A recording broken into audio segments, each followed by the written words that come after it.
तो last chapter and होते होते एक काइजू अलर्ट आता है। उसके तुरंत बाद सबको मिशन के लिए डिप्लॉय कर दिया जाता है और ये इनका फर्स्ट मिशन होता है। और जब ये लोग रास्ते में होते हैं तब इन्हें मिशन के बारे में इंफॉर्मेशन दी जाती है, जैसे कि इनका जो टारगेट काइजू है उसका साइज 150 मीटर है और वो सगामीहारा में अपीयर हुआ है और वो नॉर्थ की तरफ जा रहा है काफ़ी स्लो स्पीड में।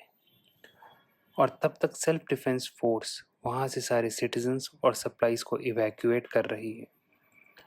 तभी वाइस कैप्टन सोशिरो कहता है कि अब मॉन्स्टर्स को हंट करने का टाइम आ गया है। इसी के बीच किकोरू और काफका एक दूसरे को देखते हैं और किकोरू को काफका के साथ अपनी सीक्रेट मीटिंग याद आ जाती है, जिसमें काफका ने उसे बताया था कि वो काइजू एक मॉन्स्टर को खाने के बाद बना था। ये बात सुनकर किकोरू काफका से मजाक करते हुए बोलती है कि तुम गरीब लोग कुछ भी खा जाते हो क्या। ये सुनकर काफका सफाई देते हुए कहता है कि ऐसा नहीं है कि वो भूखा था इसलिए उसने मॉन्स्टर खाया था।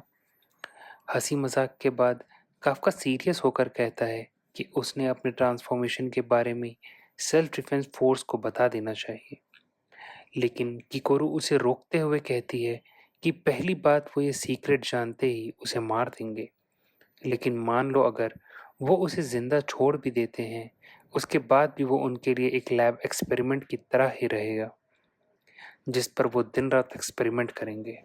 किकोरू ये भी बताती है कि जो काइजू ज़्यादा स्ट्रांग होते हैं उनको एक कोड नेम मिलता है और उनके बॉडी पार्ट्स को यूज़ करके स्पेशल वेपन्स बनाते हैं। ये सब सुनने के बाद काफका काफ़ी डर जाता है और वो किकोरू को इस बात को सीक्रेट रखने के लिए कहता है। किकोरू कहती है कि क्योंकि तुमने मेरी जान बचाई है तो मैं तुम्हारे सीक्रेट को किसी को नहीं बताऊंगी, लेकिन अगर किसी दिन काफका का मॉन्स्टर फॉर्म ह्यूमंस के अगेंस्ट जाएगा तो सबसे पहले किकोरू ही होगी जो उसकी जान लेगी। इस बात पर काफका किकोरू से एग्री करता है। अब फ्लैशबैक के बाद किकोरू काफका के तरफ देखकर सोचती है कि मेरे डिसीजन को गलत साबित मत करना काफका। और जब वो काफका की तरफ देखती है तो काफका उल्टी करने की हालत में होता है, क्योंकि मिशन से पहले नर्वस होकर उसने बहुत सारा खाना खा लिया होता है। अब सब लोग मिशन के फाइनल लोकेशन पर पहुंच जाते हैं और उन्हें बेस मॉन्स्टर दिखता है। इसके बाद सोशिरो मिशन की ब्रीफिंग शुरू करता है। वो बताता है कि बेस मॉन्स्टर कानावा फॉल्ट में ओरिजिनेट हुआ था और वो ज़मीन के नीचे ही अपने साइज को काफ़ी बड़ा कर चुका था और अब वो अपने प्रोलिफरेशन फेज में एंटर कर रहा है, जिसमें वो बहुत स्पीड से रिप्रोड्यूस करेगा, जिससे बहुत सारे छोटे मॉन्स्टर क्रिएट होंगे।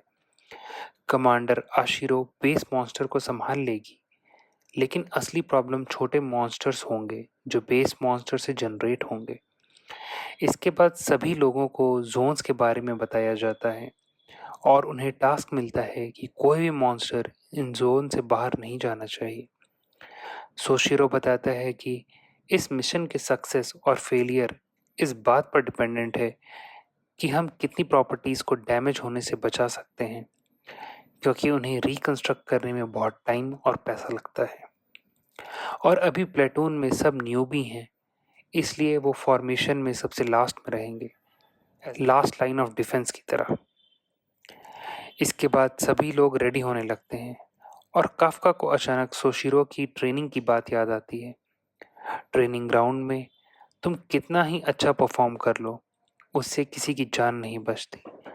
एक्चुअल टेस्ट तो बैटलफील्ड में होता है और काफका के पास केवल 3 महीने का ही टाइम है जिसमें उसे अपनी वैल्यू प्रूव करनी है। वो ये सब सोचकर नर्वस, बेचैन और काफ़ी प्रेशराइज्ड फील कर रहा होता है, लेकिन इसके बाद भी वो काफ़ी एक्साइटेड होता है, क्योंकि अब उसके बचपन का सपना सच होने वाला था। वो फाइनली एक सेल्फ डिफेंस फोर्स का सोल्जर बन चुका था।